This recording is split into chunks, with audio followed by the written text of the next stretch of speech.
మన ప్రభువును లోకరక్షకుడైన యేసుక్రీస్తు నామమున మీ అందరికీ నా యొక్క ప్రత్యేక వందనములు. ఈ ఉదయకాల సమయమున దేవుడు మనకిస్తున్నటువంటి వాగ్దానమును చదువుకుందాం. లూకా సువార్త 7వ అధ్యాయము 13వ వచనము. ప్రభువు ఆమెను చూచి ఆమె యందు కనికరపడి ఏడవవద్దని ఆమెతో చెప్పి దగ్గరకు వచ్చి పాడెను ముట్టగా మోయుచున్న వారు నిలిచిరి. ఆమేన్. దేవునికే మహిమ కలుగును గాక. ఈ ఉదయకాల సమయమున దేవాతి దేవుడు ఈ యొక్క వాగ్దానము ద్వారా మనందరితో మాట్లాడుతూ ఉన్నారు. ఈ యొక్క వాక్యమును మనం జ్ఞాపకం చేసుకుంటే, ప్రభువు ఆమెను చూచి ఆమె యందు కనికరపడి, యేసుక్రీస్తు ప్రభువారు ఒక ఊరి గవిని యొద్దకు వచ్చినప్పుడు ఒక తల్లి దుఃఖాక్రాంతురాలై ఏడుస్తుంది. ఎందుకంటే ఆమెకు భర్త లేడు. ఒక్కగానొక్క కుమారుడు మరణిస్తే ఆ శవముని నలుగురు తీసుకుని వెళ్తుంటే ఆ తల్లి ఎంతో దుఃఖపడి రోధిస్తూ ఉన్నప్పుడు యేసు ప్రభు ఆమె యొద్దకు వచ్చి, అమ్మా, నీవు ఏడవవద్దు, చనిపోయిన ఆ కుమారుణ్ణి బ్రతికించి ఆ తల్లికి అప్పగించారు. దేవునికే మహిమ కలుగును గాక. ఆ తల్లి దుఃఖంలో ఉన్నప్పుడు దేవునికి మొరపెట్టలేదండి.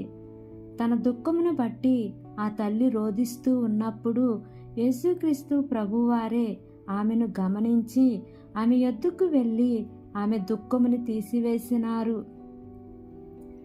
ఆమె అడగక మునిపే ఆమె బిడ్డని బ్రతికించి ఆమెని సంతోషపరిచినారు దేవుడు. మనం అనుదినము ప్రార్థిస్తే దేవుడు తప్పక కార్యం చేస్తారు. దేవునికి అసాధ్యమైనది ఏమీ లేదు. మరణించిన వ్యక్తినే లేపిన దేవుడు మరి శరీర బలహీనతలతో ఉన్న వారి రోగమును తొలగించడా? మరి మన పరిస్థితులన్నీ తొలగిస్తాడు.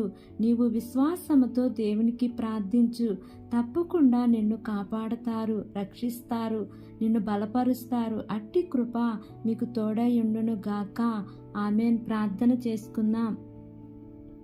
ప్రేమ కలిగిన యేసయ్యా, కృప కలిగిన దేవా, నీకు వందనాలు తండ్రి. నీకు స్తోత్రములు ప్రభువా. ఇంతవరకు నీ కృపలో మమ్మల్ని కాచి కాపాడిన విధానాన్ని బట్టి నీకు వందనాలు తండ్రి. ఈ ఉదయకాల సమయమున మీరు మాకు ఇచ్చినటువంటి ఇటు వాగ్దానాన్ని బట్టి నీకు వందనాలు ప్రభువా. ఎంతమంది బిడ్డలు ఈ వాక్యమును విని ఈ ప్రార్థనలో ఏకీభవిస్తున్నారో తండ్రి, ప్రతి కుటుంబాన్ని మీరు జ్ఞాపకం చేసుకోండియా. మీ మేలుల చేత వారిని తృప్తిపరచండి దేవా. ఏ కుటుంబంలో అయితే శాంతి సమాధానము నెమ్మది లేక జీవిస్తున్నారో తండ్రి, అట్టి కుటుంబాలలో మీ యొక్క శాంతిని, సమాధానమును, నెమ్మదిని మీరు వారికి అనుగ్రహించమని అడుగుచున్నాను ప్రభువా. మా దేశమును జ్ఞాపకం చేసుకోండి అయ్యా. దేశమును పరిపాలిస్తున్న ప్రతి అధికారుల కుటుంబాలను జ్ఞాపకం చేసుకోండి తండ్రి. వారందరికీ మంచి ఆరోగ్యమును దయచేయండి అయ్యా. వారు ఏ పని చేసినాను వారి యొక్క పనులన్నిటిలో కూడా మీ యొక్క సఫలతను దయచేయమని అడుగుచున్నాను ప్రభువా. నూతనంగా ప్రారంభిస్తున్న ప్రతి కార్యక్రమంలో యేసయ్యా మీరు ముందుండి నడిపించండి దేవా. ఈ దినము ప్రయాణం చేస్తున్న ప్రతి బిడ్డను జ్ఞాపకం చేసుకోండియా. వారి యొక్క ప్రయాణాల్లో క్షేమాన్ని ఇవ్వండి తండ్రి. మార్గమధ్యంలో నీ దేవదూతల కాపుదల నీ ప్రియ బిడ్డలకు తోడుగా ఉంచమని, నా యొక్క ప్రార్థన ఆలకించి అంగీకరించమని నజరేయుడైన యేసు అతి పరిశుద్ధ నామమున అడిగి వేడుకొని పొంది ఉన్నాము తండ్రి. ఆమేన్, ఆమేన్, ఆమేన్. Praise the Lord. God bless you all.